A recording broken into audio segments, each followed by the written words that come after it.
Hello दोस्तों, जरा सोचिए अगर आज दुनिया अचानक एक पल के लिए पूरी तरह चुप हो जाए। कोई नोटिफिकेशन नहीं, कोई आवाज नहीं, सिर्फ आपकी सांसों की हल्की गूंज। क्या आप उस सन्नाटे को सुन पाएंगे या उस सन्नाटे से डर जाएंगे? हम ऐसी दुनिया में जी रहे हैं जहाँ नोइजी नया ऑक्सीजन बन चुका है। हर बीप, हर स्क्रॉल, हर थॉट हमें और ज़्यादा बिजी बना देता है, पर भीतर से और ज़्यादा खाली। कभी कभी भगवान की आवाज़ शोर में नहीं बल्कि सन्नाटे में सुनाई देती है, पर अफसोस हमने सुनना भुला दिया है। द पावर ऑफ साइलेंस हमें याद दिलाती है कि सच्चा चमत्कार तब होता है जब हम बोलना नहीं बल्कि सुनना सीखते हैं, और वो सुनना किसी और की नहीं, अपने भीतर की आवाज़ की। आइए चलिए इस सफ़र की शुरुआत करते हैं जहाँ हर शब्द के पीछे छिपा है एक मौन संदेश और हर सन्नाटे में छिपी है ईश्वर की मौजूदगी। Chapter 1, rediscovering the sacredness of silence in a noise world. क्या आपने कभी महसूस किया है कि जितना ज़्यादा हम शोर मचाते हैं उतना ही अंदर से खामोश होते जाते हैं? हर सुबह हमारा दिन शोर से शुरू होता है, अलार्म की बीप, फोन की स्क्रीन और मन में उठते विचारों का झरना। हम सोचते हैं कि ये नॉर्मल है, पर असल में यही इनर नॉइज हमें खुद से दूर कर देता है। रॉबर्ट सारा बताते हैं कि साइलेंस सिर्फ आवाज़ों की कमी नहीं है बल्कि एक स्थिति है जहां हम अपने भीतर की रोशनी से जुड़ते हैं, वो जगह जब भगवान की फुसफुसाहट सुनाई देती है।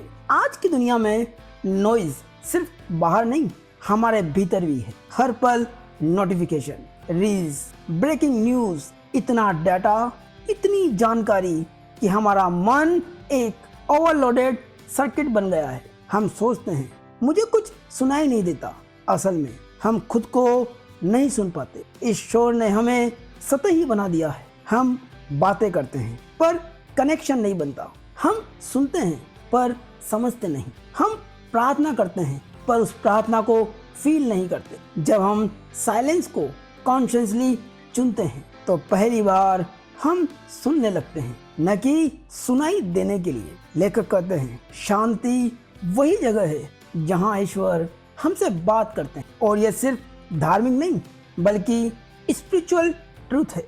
इतिहास के हर युग में संत, साधु, दार्शनिक सबने सन्नाटे को साधना बनाया, क्योंकि वही आत्मा साफ होती है और वहीं जीवन का असली स्वर सुनाई देता है।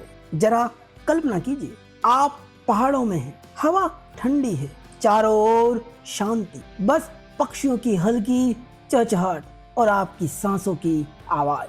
उस क्षण ऐसा लगता है जैसे ईश्वर पास ही है। वो कोई शब्द नहीं बोलता पर उसकी उपस्थिति पूरे वातावरण में घुल जाती। यही है सेक्रेड साइलेंस, जहाँ कोई भाषा नहीं, सिर्फ अनुभव है। हमारे लिए आज साइलेंस लग्जरी नहीं, नेसेसिटी है। यह हमें याद दिलाती है कि हर इंसान के भीतर एक मंदिर है और उस मंदिर में प्रवेश का द्वार मौन से खुलता है। अगर हम रोज कुछ पल अपने शोर से दूरी बनाना सीख लें तो धीरे धीरे वही सन्नाटा हमें बदल देगा। Chapter 2, the spiritual dimensions of silence. क्या संभव है कि वही खामोशी जिसमें हम खोए रहते हैं हमारे जीवन की सबसे गहरी आवाज यानी ईश्वर की आवाज सुनने लगे?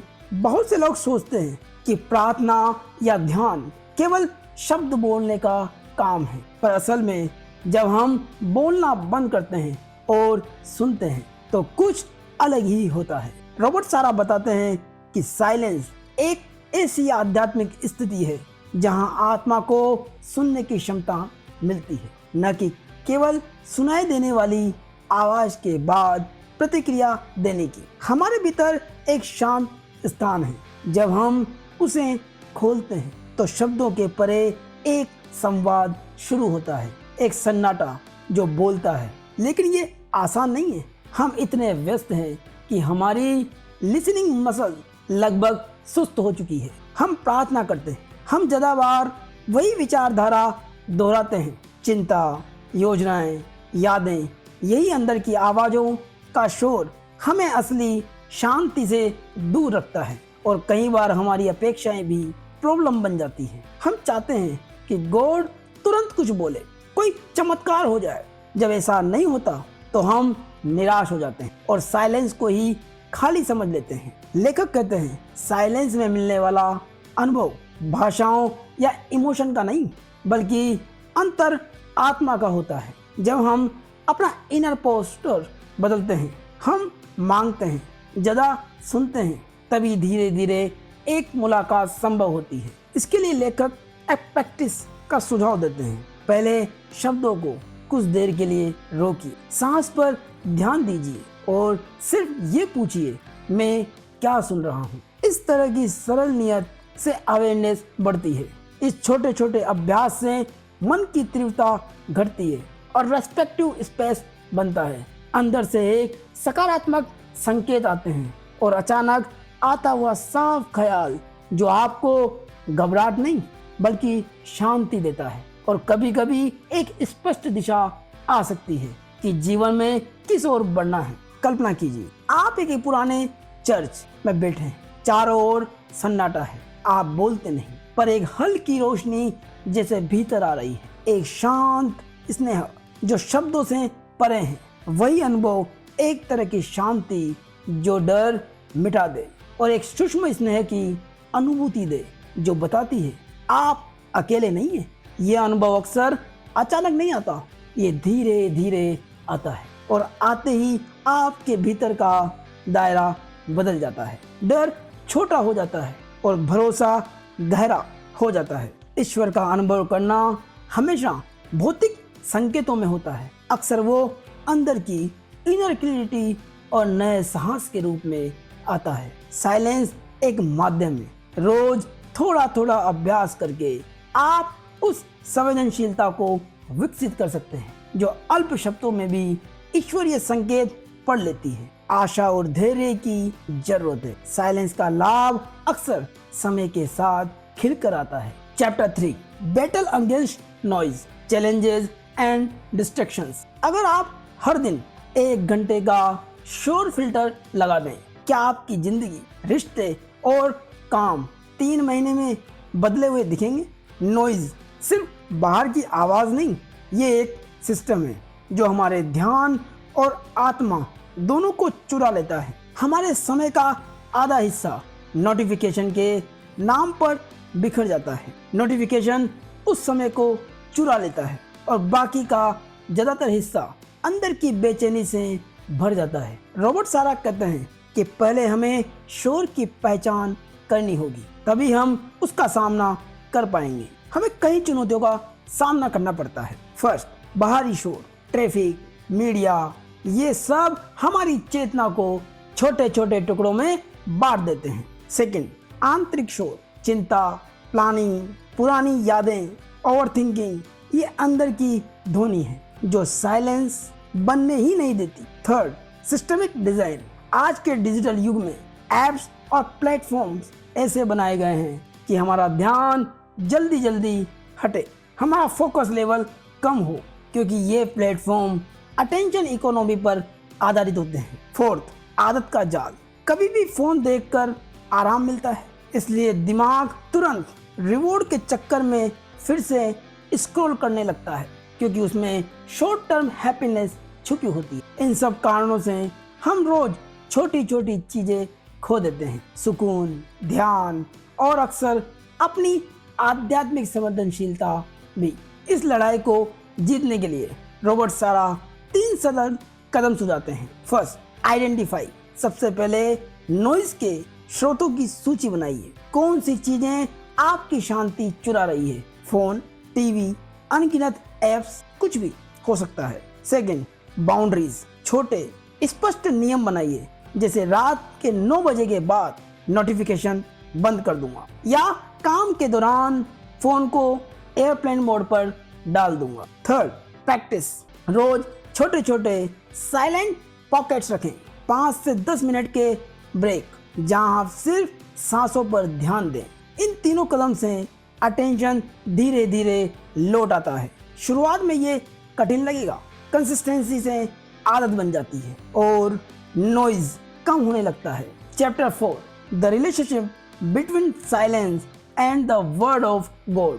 क्या शब्दों से भी परे एक ऐसी खामोशी है जो वाक्यों को अर्थ देती है, और वही खामोशी हमें ईश्वर के वचन को असल में समझने में मदद करती है। हम अक्सर सोचते हैं कि स्क्रिप्चर या कोई पवित्र वाक्य बस पढ़ने या सुनने भर से असर करता है, पर असल में वर्ड का प्रभाव तब गहरा होता है जब वो खामोशी के अंदर बैठकर हृदय में उतरता है। रॉबर्ट सारा के जरिए ये राज हमारे सामने आता है कि साइलेंस और वर्ड एक दूसरे के साथ नृत्य करते हैं। जहाँ शब्द भीतर बैठते हैं, वहीं साइलेंस उन्हें जीवन देता है। इससे वर्ड केवल जानकारी नहीं रह जाता, वो अनुभव बन जाता है। लेकिन समस्या ये है कि हम अक्सर वर्ड सुनते सुनते भाग जाते हैं। कुछ बड़ी चुनौतियां हैं। First, rush reading. लोग धार्मिक ग्रंथों को तेजी से पढ़ते हैं, उन्हें पूरा करना होता है, जिस कारण से शब्द सतही रह जाते हैं। Second, multitasking. वो ग्रंथ को पढ़ते समय या प्रार्थना को पढ़ते समय फोन चलाते हैं, दूसरे कामों को करते रहते हैं, जिसके कारण शब्द के अर्थ को समझ नहीं पाते, शब्द पर ठहराव नहीं हो पाते और जल्दी से आगे बढ़ जाते हैं। थर्ड, इनर शोर। जब भीतर हलचल हो तो वर्ड की खनक दब जाती है, उसका अर्थ सतही रह जाता है। इन सब कारणों से वर्ड अक्सर टेक्स्ट बनकर रह जाता है, जीवन में उतारने वाली शक्ति खो बैठता है। रॉबर्ट सारा एक सरल रास्ता सुझाते हैं, लिसनिंग सेंटर्ड रीडिंग, यानी पढ़ते समय पहले बोलो नहीं, सुनो और फिर साइलेंस में बैठकर शब्दों को बाहर नहीं भीतर उतरने दो। इसके लिए इन 3 स्टेप को फॉलो कर सकते हैं। फर्स्ट, धीरे धीरे पढ़ना। एक छोटा पार्ट चुनिए, जोर जोर से नहीं, भीतर से पढ़िए, शांति के साथ। सेकंड, मौन के बाद रिफ्लेक्ट। पढ़ने के तुरंत बाद 3 से 5 मिनट का चुप्पी सत्र रखिए और कौन सा शब्द ज्यादा खींचा और क्यों। थर्ड, एक्शन एक्रोप्रोट। जो शांत पीसफुल इंसाइट्स मिली उसे आज एक छोटा कदम बनाइए, किसी छोटे काम या अपनी सोच को बदलने के रूप में। इन सरल रूटीन से वर्ड सिर्फ दिमाग में नहीं, हृदय में बैठने लगता है और वही ट्रांसफॉर्मेशन लाता है। वर्ड तभी जीवित होता है जब हम उसे सुनने के लिए साइलेंस बनाते हैं। शब्द और शांति का ये मेल पढ़ाई को इंफॉर्मेशन से ट्रांसफॉर्मेशन में बदल देता है। सेंट टेरेसा ऑफ अवेला जैसे संतों ने ग्रंथों को पढ़कर तुरंत मौन में बैठकर उसे आत्मसात किया। उनके आत्मिक अनुभव बताते हैं कि वर्ड और साइलेंस मिलकर ही आत्मिक जीवन को गहरा बनाते हैं। Chapter 5, silence and its role in personal transformation and growth. क्या एक छोटे से मौन के रोज के अभ्यास से आपकी आदतें, रिश्ते और दिनचर्या सचमुच बदल सकती है और आप खुद को एक नए इंसान की तरह पाते हैं? रॉबर्ट सारा कहते हैं कि साइलेंस केवल आराम नहीं देता, वह अंदर की बुनियाद बदलने की शक्ति रखता है। जब हम बार बार शोर में खो जाते हैं, हमारी सोच छोटी, तात्कालिक और सतही बन जाती है, पर वही सन्नाटा जो पहले खाली लगता था, वही धीरे धीरे हमारे सोचने समझने के पैटर्न को बदल देता है। यानी असली ट्रांसफॉर्मेशन वहीं से शुरू होता है। पर बदलाव आसान नहीं, कुछ आम दिक्कतें हैं। फर्स्ट, हम चाहते हैं कि मौन से तुरंत हैरानी हो, कोई चमत्कार हो, पर इनर चेंज धीरे धीरे आते हैं। सेकंड, धैर्य की कमी। जब रोज का अभ्यास परिणाम नहीं देता, लोग रुक जाते हैं। थर्ड, गलत अभ्यास। सिर्फ बैठ जाना, पैसिव रह जाना अक्सर रिजल्ट नहीं देता। सही दिशा और रिफ्लेक्शन चाहिए। फोर्थ, आत्मिक विरोध। शांति में बैठना कभी कभी पुराने दर्द और भय को ऊपर लाता है, इसलिए लोग उस स्थिति से भागना शुरू करते हैं। ट्रांसफॉर्मेशन उस तरीके से आता है जहां साइलेंस को पेचीदा पर लगातार प्रैक्टिस के साथ जोड़ा जाए। रॉबर्ट सारा के अनुसार 3 प्रैक्टिकल स्टेप मदद करते हैं। फर्स्ट, छोटे साइलेंट रूटीन। हर दिन 5 से 10 मिनट की इंटेंशनल खामोशी तय करें। कोई एक्सपेक्टेशन न रखें, सिर्फ ऑब्जर्व करें। सेकंड, साइलेंस में जो कोई छोटी सी इंसाइट आए उसे नोट करें और अगले दिन एक छोटा एक्शन लें। यही माइक्रो एक्शन धीरे धीरे हैबिट्स में बदलते हैं। थर्ड, आंतरिक सामना। जब अनकंफर्टेबल इमोशंस आए, यानी उन्हें दबाने की बजाय उन्हें नाम दीजिए। अगर डर का कोई भाव आए तो उसे डर का नाम दीजिए। नाम देने से उनकी ताकत घटती है। इन स्टेप्स से साइलेंस सिर्फ आराम नहीं रहता, वो आपकी नई सोच का वर्कशॉप बन जाता है। धीरे धीरे आपकी प्रतिक्रियाएं शांत, आपके फैसले स्पष्ट और आपकी ऊर्जा स्थिर होने लगती है। Chapter 6, practising silence. हम अक्सर सोचते हैं साइलेंस तो सिर्फ रिट्रीट या छुट्टियों के लिए होता है, पर असलियत ये है कि साइलेंस को रोजमर्रा की जिंदगी में छोटे छोटे तरीकों से शामिल किया जा सकता है और वहीं छोटे तरीकों से वास्तविक फर्क बनता है। साइलेंस को दिनचर्या में से प्रैक्टिकल रूप से डालें। सुबह, बीच बीच के ब्रेक में, काम के दौरान और रात में, ताकि यह सिर्फ एक आदर्श न रहे बल्कि रोजमर्रा का हिस्सा बन जाए। साइलेंस को जीवन में उतारने में इन बड़ी चुनौतियों का सामना करना पड़ता है। फर्स्ट, टाइम का बहाना। मुझे टाइम नहीं है, यही सबसे बड़ा कारण है कि लोग प्रैक्टिस छोड़ देते हैं। सेकंड, परफेक्ट की सोच। अगर मैं सही तरीके से साइलेंस ना करूं तो कोई फायदा ही नहीं, ये सोच शुरुआत ही नहीं करने देती। थर्ड, परिवेश की बाधाएं। घर, ऑफिस या ट्रैफिक, ये सब शांति बनाने में बाधा डालते हैं। फोर्थ, इंस्टेंट रिजल्ट की चाह। बीच में जब कोई असर नहीं दिखता, लोग रुक जाते हैं। रॉबर्ट सारा ने इस समस्या के समाधान के लिए कुछ सुझाव दिए हैं। First, morning mini routine. जागते ही 5 से 7 मिनट बिना फोन खोले बिस्तर के किनारे बैठकर 3 गहरी सांसें लें और एक सरल प्रश्न पूछें, आज मुझे किस चीज पर शांति से सोचना चाहिए, और उस पर एक वाक्य लिखें। Second, daily breaks. हर 60 से 90 मिनट में 1 से 2 मिनट की साइलेंस पॉज रखें। आंखें बंद, अपनी सांसों पर ध्यान दें। यदि ऑफिस में शोर है तो हेडफोन पर हल्का व्हाइट नॉइज रखें। Third, space tuning. घर में एक छोटा साइलेंट कॉर्नर बनाइए, एक कुशन के साथ, एक छोटी टेबल के साथ और एक नोटबुक के साथ। रात को सोने से पहले 3 मिनट का साइलेंस दिन की एक अच्छी बात लिखने के लिए आपकी स्लीप क्वालिटी बढ़ाता है। Fourth, micro habits. लिफ्ट पर चढ़ते वक्त 2 गहरी सांसें लें। सीढ़ियों पर चढ़ते वक्त 2 गहरी सांसें लें। किसी भी नोटिफिकेशन का जवाब देने से पहले 30 सेकंड रुकिए। यही छोटे पॉज आपकी रिएक्टिविटी को घटाते हैं। इन कदमों से साइलेंस धीरे धीरे आपकी दिनचर्या का अंग बन जाता है और इफेक्ट्स नजर आने लगते हैं। बेहतर फोकस, कम स्ट्रेस और ज़्यादा क्लैरिटी आपके जीवन का हिस्सा बनने लगते हैं। Chapter 7, final reflections on the essence of silence and it's timeless value. क्या होगा अगर आप जान जाएं कि वो मौन, जिसे आप अक्सर खालीपन समझते हैं, असल में ईश्वर की भाषा है और उसी में छुपा है आपकी आत्मा की असली दिशा।